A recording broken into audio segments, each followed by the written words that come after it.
চাওলা বাজারে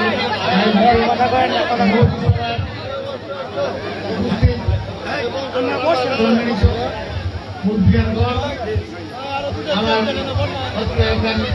ভাই বোনেরা, আমার সংগঠনের বিরুদ্ধে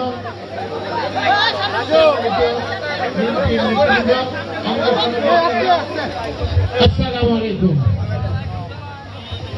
সর্বপ্রথমেই আমি মহান রব্বুল আলামিন আল্লাহ সুবহানাহু ওয়া তাআলার কাছে লাখ লাখ কোটি কোটি শুকরিয়া আদায় করছি। আজ থেকে আপনাদের সামনে 8 বছর বেশি সময় হবে পরে আমি আপনাদের কাছে আসতে পারবো। আমি যে আসতে পারবো সেটা আমি ভাবিনি, আমার মনে আপনারাও ভাবেন নাই যে আমি আসতে পারবো।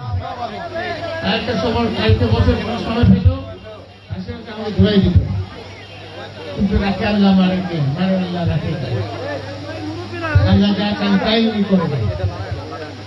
আল্লাহ পাক আমাকে নিয়ে আসছেন আপনাদের কাছে। এবং সেই সাথে আমার 3 থানার যে মুরব্বীরা আছেন, ভাইয়েরা আছেন, বোনেরা আছেন, আপনার জনতা সবাই আপনারা আমার জন্য দোয়া করেছেন, নামাজ রেখেছেন, রোজা রেখেছেন, কদম করেছেন, মানত করেছেন, সিঁড়ি মানছেন। আপনাদের দোয়ার কারণে আজকে আপনাদের সামনে ভাইরা আমার, বোনেরা আমার, আপনারা জানেন আমাদের দল বিএনপি থেকে আমাকে নমিনেশন দিয়েছেন। আমি আসছি আমাদের জাতীয়তাবাদী দল, বাংলাদেশ জাতীয়তাবাদী দলের আমাদের প্রয়াত রাষ্ট্রপতি শহীদ জিয়ার আদর্শ নিয়ে আসছি। আমাদের 31 দফা নিয়ে, পাশাপাশি আসছি ধানের শীষের মার্কা নিয়ে। এটা হচ্ছে আমাদের রাজনীতি।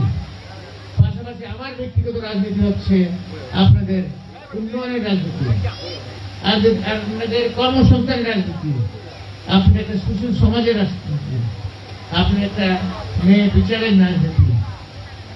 সেই জায়গাতে আমি থাকবো। আল্লাহ পাক নতুন জীবন দিচ্ছেন। এই নতুন জীবনে এই শেষ বয়সে আমার বয়স অনেক হয়ে গেছে, অনেক অসুখ বিসুখ হয়ে গেছে, কিন্তু এর মধ্যেই আমি চেষ্টা করবো কিন্তু উন্নয়ন করা যায়। উন্নয়ন একটা চলমান প্রক্রিয়া, উন্নয়ন কার্যক্রম চলমান, অনেক উন্নয়ন কাজ করবেন, আবার নতুন আসবে, আমরা করতেই থাকবো ইনশাআল্লাহ। আল্লাহ যেটা আপনাদেরকে আমাকে বলতে হবে না, আমি জানি যা সুযোগ আসবে বা আমি সুযোগ আদায় করে নিব, যাই আসে উন্নয়ন করবো। কিন্তু সবচেয়ে বড় চ্যালেঞ্জ, সবচেয়ে বড় আমার জন্য প্রধান এবং মূল দায়িত্ব সেটা হচ্ছে আমাদের বেকার সমাজকে বেকারত্বকে কর্মসংস্থানে নিয়ে আসা। সেটা আমি জেলে থেকে চিন্তা করেছি কি করা যায়। আমি চিন্তা করে অনেক চিন্তা ভাবনা করেছি, করে 3টা পথ পাইছি। একটা হচ্ছে চাকরি কর্মসংস্থান, একটা হচ্ছে বিদেশি চাকরি কর্মসংস্থান, আর একটা হচ্ছে আপনি ব্যবসা করেন। 3টার বাইরে আমি কিন্তু পাই নাই। এখন আপনাদের যারা সরকারি চাকরি করতে চান, আপনাদের সন্তান থেকে বলেন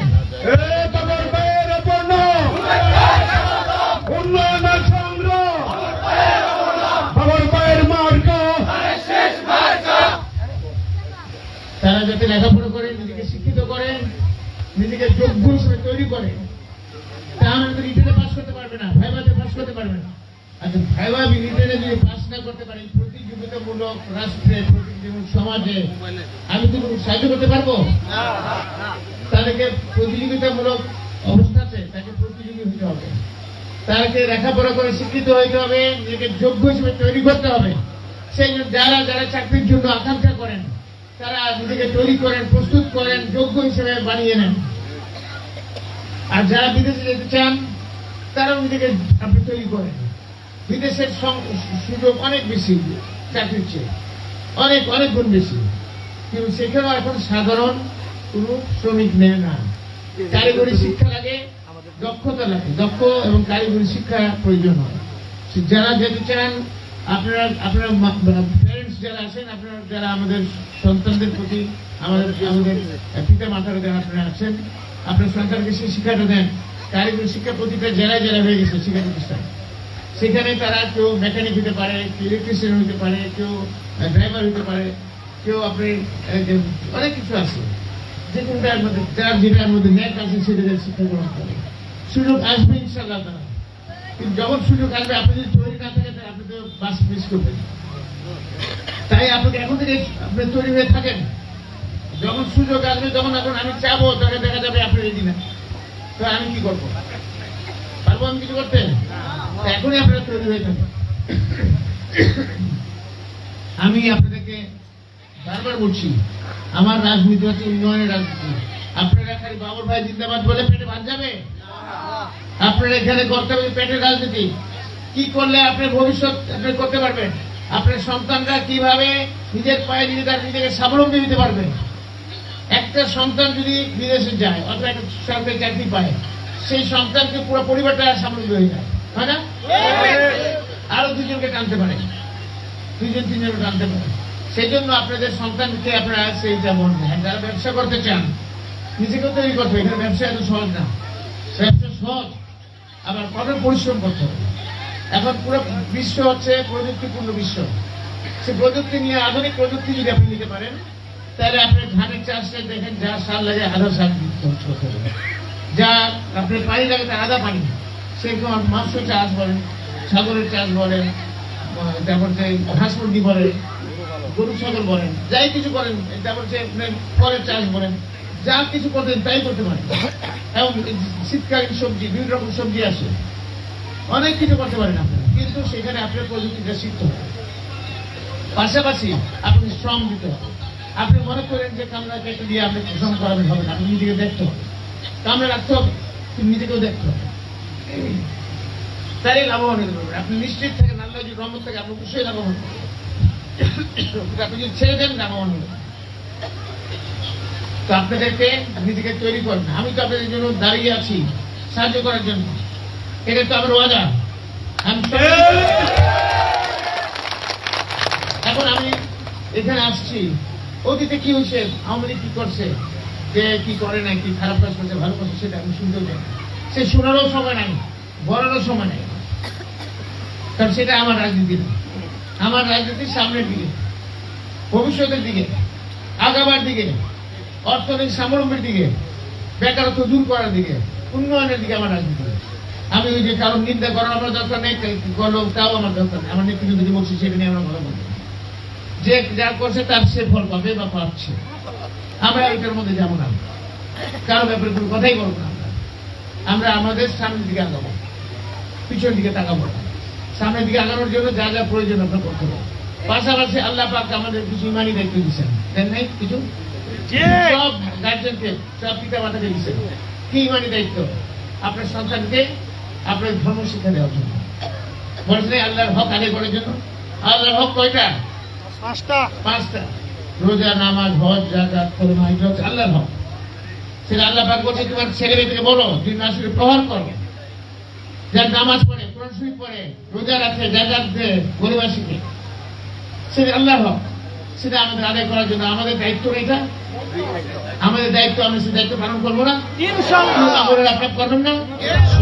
আপনি যদি দায়িত্বটা পালন করেন, ছেলেটা সঠিক পথে চলে যাবে, সেটা তো আমাদের কাজ ভাই। আমি তাকে খালি পাঠাই দিব হবে না। আরে বাংলাদেশের মধ্যে এই 3 থানার মধ্যে কোনো জুয়া চলবে না, কোনো মাদক চলবে না। কোনো মাদক যদি যে খায় আর যে ব্যক্তি করে, তার পায়ে ধরে ফেলতে পারবেন না, বাঁধতে ফেলতে পারবেন না, উত্তর মদক দিতে পারবেন না, দিয়ে জেল করে দিয়ে দেবেন। আর যে তদবির করতে যাবে তাকেও আবার ধরতে ফেলবো ইনশাআল্লাহ। এখানে কোনো জুয়া চলতে পারবে না। একটা পরিবারে একজন যদি মাদক সেবী থাকে, সেই পরিবার ধ্বংস। সে বউরে মারে, বউয়ের সব অলঙ্কার বিক্রি করে, যা আছে জমি জমা বিক্রি করে, অমুক করে তমুক করে, সব শেষ। অশান্তি তো আছে। আবার আরেকজন থেকে আরেকজন, আরেকজন থেকে আরেকজন, এখানে ছোঁয়াচে রোগের মতো। কোনোভাবেই মাদক আমার 3 স্থানে চলবে না। কি আপনারা ধরবেন না ধরবেন না? আপনার ভয় পান না তো? একদম ধরে পারবেন না। আমি তো আছি আপনাদের সাথে, আপনাদের সাথে কথা দিয়ে ইনশাআল্লাহ মাদক মুক্ত ঘোষণা করবো আমার 3 থানাকে ইনশাআল্লাহ। পাশাপাশি আমাদের ইমানি দায়িত্ব পালন করবো, মাদক মুক্ত করবো, জুয়া মুক্ত করবো, এবং আমাদের সেলফের আপনাদের চলার মান উন্নয়ন করবো, মান উন্নয়ন করবো। তাদেরকে শিক্ষিত করার জন্য বলবেন লেখাপড়া করবো। আমার খালি ভিডিও গেম ফেরাই ফেরাই বললো না, এই যে কি বলে, এই যে কি বলে মোবাইল ফেলে না, সারা করে মোবাইল খেলে, ফেসবুক ভিডিও দেখে, এটা বলবে যে বাবা এটা ভালো না, তুমি নামাজ পড়ো, কষ্ট করে 1 ঘন্টা দেখো, 2 ঘন্টা দেখো, তারপর আবার ঘুমাও, রেস্ট নাও, আড্ডাবাজি বন্ধ করো। আমাদেরকে এইটাই তো আমাদের দায়িত্ব, পিতা মাতা হিসেবে এটা আমাদের দায়িত্ব না, এটা আমাদের করতে হবে। পরিশেষে আমি আমার নেত্রীর জন্য দোয়া চাচ্ছি, আমাদের দেশ নেত্রী বেগম খালেদা জিয়া তিনি অসুস্থ, আমার নেতার জন্য দোয়া চাই। আপনারা কি আমার বাংলাদেশের কাউকে প্রধানমন্ত্রী হিসেবে দেখতে চান? আবার বলেন, শুনলাম না তো, বলেন 2 হাত বিরোধী, আল্লাহু আকবার। ভাই সকল, আজকে আমি বিদায় নিচ্ছি। আল্লাহ হাফেজ। বাংলাদেশ জিন্দাবাদ, বাংলাদেশের